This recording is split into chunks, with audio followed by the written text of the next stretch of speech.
We all want to sustain a long-term happy partnership, and psychologists will give you a long list of smart ways to sustain that.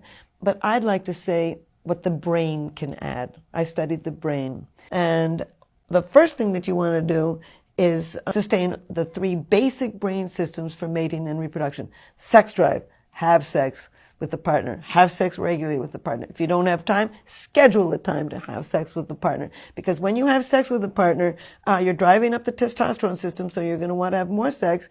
But you also have all the cuddling, which is going to drive up the oxytocin system and give you feelings of attachment.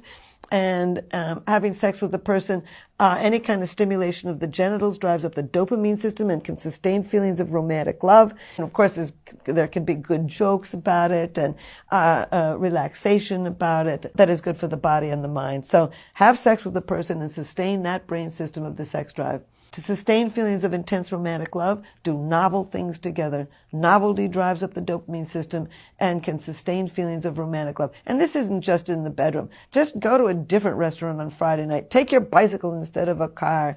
Read to each other in bed. Sit together on the couch and have a discussion about something new. Read new books together. Novelty, novelty, novelty sustains feelings of intense romantic love.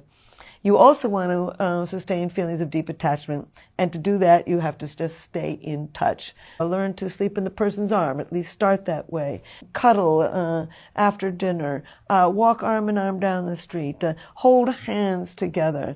Put your foot on top of his foot or her foot while you're having dinner, gently, of course. But stay in touch. That drives up the oxytocin system and can give you feelings of deep attachment to the partner. So you want to sustain all 3 of those brain systems: sex drive, feelings of romantic love, and feelings of deep attachment. But we've also found out what's going on in the brain in long-term happy partners. We did a study, a brain scanning study of people who were married an average of 21 years.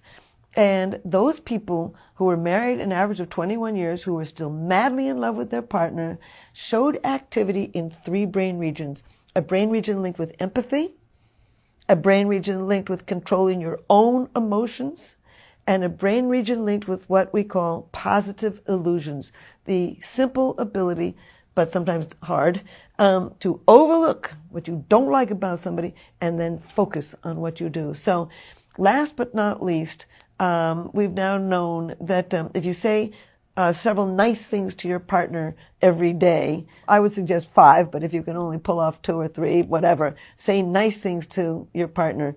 That actually reduces their cholesterol, reduces their cortisol, which is the stress hormone, and boosts their immune system, but it also boosts yours.